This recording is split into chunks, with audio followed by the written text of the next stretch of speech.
I'm good, guys, because we're going to be doing another bird video. Since it's even nicer today, I mean, it's not really that nice. I mean, I would say it's chilly and nice at the same time. That's why I'm wearing flip-flops and shorts and short sleeve goes at the same time. I wish I could wear, I wish I can wear a tank top, goose, because I can't do that, goose. Because I'm so happy I had an early dismissal today because I stupid in school, so I can have more time to do a video just like the funny YouTube show that I did today, goose. So, yeah. How about like when you see a fight, goose? Yeah. By the way, I know where the original sound came from. Some show called Boy Meets World, goose. If you want to go watch the show, it's pretty fun. Because that is goose. It's not about bird salad because it doesn't matter. So, goose, we're gonna be doing bird tips today. How to attract some birds that I never said to you, goose. How to attract. So, goose, today, goose, I'm gonna be telling you, goose, how to attract the Eurasian collared dove, goose. And goose, by the way, let me know if I ever told you how to attract this bird. So I've told you guys how to attract some rare birds before, so I don't really remember that much.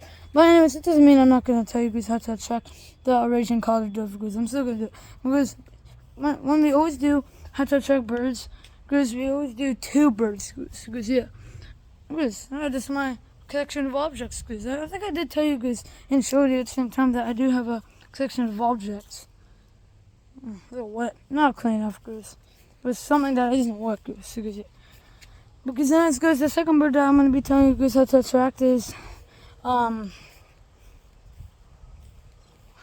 could be a cool bird? That I could also attract. Same time, goose. Goose, this is actually kind of hard. Look at that, goose. What about the scarlet tanager? Might be a summer bird, but right now it's in summer, goose. So, goose, yeah. Guys, why is it so hard? What about the tufted titmouse? Goose, yeah, let's do the tufted titmouse. So I'm gonna show you guys how to attract the tufted titmouse and the Eurasian collared dove, goose. And even though the tufted titmouse is kind of common, goose, but it's kind of goose, it's just kind of goose, not just common. Common means it's common, you can see it all the time. Because kind of common means that you can see it sometimes, but not all the time, goose. Yeah. So, goose, the first one I'm gonna start is the Eurasian collared dove, goose. So, goose, people are, what the heck, goose? Guess we'll be kids. I'm not a kid goose, I'm 11 goose, I'm a preteen goose, a double-digit number goose. So, yeah, I might look like a kid, I might sound like a kid, because I am not a kid. So, yeah, okay, goose. So, goose, you have to do some pretty different stuff if you want to attract the Eurasian collared dove, because the Eurasian collared dove is a pretty different bird. I mean, it is similar to the mourning dove, goose, which is really easy to attract. You don't even need to do simple stuff. You just put a regular bird feeder out and the mourning dove will come. So I don't even really need to tell you how to attract the mourning dove, goose, if I would do a lesson of it. And I would never do that, goose, because I just told you how to, even though this is not the subject bird in this video. Because the two characters that we're going to be telling today is the Eurasian collared dove and the tufted titmouse. So because the Eurasian collared dove, you still can put the regular stuff in, but there's some other stuff that you probably never thought of. So, guys, you need to put some plants out, goose, even if it is winter or another season that you don't really usually put plants out or plant. So, guys, yeah. You hear that keep robbing, goose? So, guys, yeah, because, goose, Eurasian collared doves are pretty actually obsessed with bugs, goose, more than ever. So, guys, yeah. A little bit more than the mourning dove, goose, itself, and because that bird actually pretty loves bugs. Because I don't know if the goose could say, but actually the Eurasian collared dove is like, you can call it the flycatcher dove, because it actually really, when it flies up in the sky, it does that a lot because it actually sees bugs and chasing them until the bug's death, goose, just because it wants to eat it, goose. Because yeah, it will eat any other kind of bug you can think of, even ones that don't fly, goose. So it can take a break of flying for once, because and it still likes seeds, goose, and it still likes nuts, goose, these nuts. Because it also likes peanuts goose, walnuts goose, peanut butter goose, just like another bird goose, and cashews goose. Goose, yeah. So goose, you can still get them, and soup cakes, goose, yeah. And lemons, and oranges goose, oranges goose. It's also a bird food item, goose, yeah. You can still put all that stuff out, but make sure to put bugs goose, and especially mealworms goose, because that's a bug goose, goose, yeah. But you need to put a little bit more than the original amount when you're feeding regular birds, not the Eurasian collared dove goose. Goose, yeah. Because sometimes Eurasian collared doves are a little aggressive to other birds goose. Because, for example, they could kind of be mean to their own cousins, the mourning doves goose, or any other kind of doves that are in the family goose of the Eurasian collared dove and the mourning dove goose. Because be careful if you want to attract them to your bird feeder, because they can easily hurt more birds, not just the mourning dove goose or other cousins of his or hers, whatever you want to call goose. Because you can still attract them. Don't be scared, gooses, because they're not always aggressive, goose. Because yeah, they can still be the same exact way you want them to be, goose. And goose, there's ways to calm them down, as you guys know. Something to make you feel better is birds can recognize when there's something wrong. Like, cause, as you know, like when a bird isn't looking at a fight, they can still hear the noise, and that will be alarm for the bird in mind, goose. They can tell the bird that it is hearing the noise that isn't supposed to be making the noise. It can hear that that's an alarm of a bird getting hurt. So it will rush quickly to the area and look at it, goose. And once it sees what happens, maybe it will call its parents, or maybe it will do the job as it's supposed to do, as charging to it towards with its legs, or most common wings, goose. Goose, yeah. But goose, usually,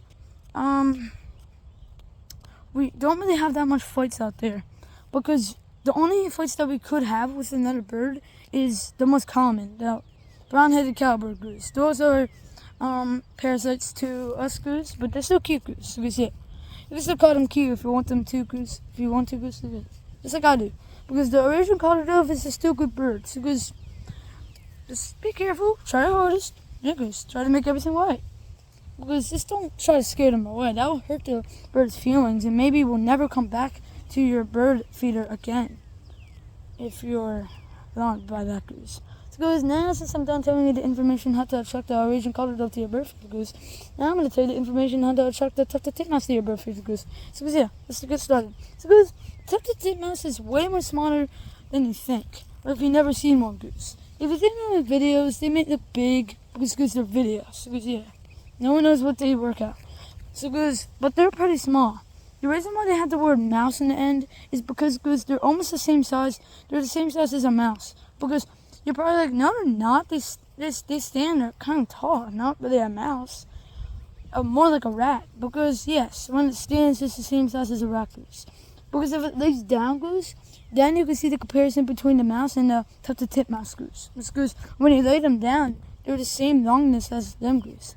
They're the same things. So goose, yeah. Remember that goose. So that's why it's called the tufted titmouse. So goose, yeah. Mouse goose. Remember that when you think about the name of the tufted titmouse goose. So goose, now let's get started. So goose, you know the weather. So goose, the tufted titmouse is a year-round bird goose. It can come in every season you can think of. Even every holiday, every day, every week, everything in the world you could possibly think of are gonna be attracted to your bird feeder. Because unless if you do these 2 tips, no 5 tips I meant. It's goose. I don't know why I said 2 tips. It's not even close to being 5. I'm gonna count a little bit. It's goose 2 plus 3 equals 5 goose. Because yeah, because the tufted titmouse makes a really pretty sound goose. It is sort of like the eastern kingbird. It is not that aggressive. It was almost like the eastern kingbird. It's because it kind of is aggressive. Not that aggressive, because it can only be aggressive to animals, not humans, goose. Just like, I forgot to tell you, because the Eurasian collared dove isn't aggressive to humans either, goose. You can see, just like the tufted titmouse goose. Because it isn't that aggressive. It just chases birds around. It doesn't do any harm. Because yeah, just don't remember that, goose. If you think about tufted titmouse as being aggressive, they only like to play a game of tag. I mean, what's so bad about that? Maybe I should have said, to make you guys feel better about the Tufted titmouse, that it's aggressive in a game way, goose. So it's goes, tag is a game? So goes, yeah. So goes, no. But, so goes, if it ever makes you feel better, also, Tufted titmouses can also realize when there's something wrong. And goose, plus, there's been many times when it's got killed by another bird. Or another animal like that for sure. Because sometimes Tufted titmouses can be a little crazy. As they're pretty hyper, just like the ruby-crowned kinglet. That is the most hyperest bird you can ever think of in this world. But the Tufted titmouse is kind of the same if you think about it. Tufted titmouses always flick their wings, just like the ruby-crowned kinglet. Because the ruby-crowned kinglet, when it does that, it's a sign that it's not tired. It is energetic to that goose. Because same as the Tufted titmouse, it just doesn't do that as much. Because if you know, goose, the Tufted titmouse. It's dinner time because I was eating the Attract them as pudding nuts.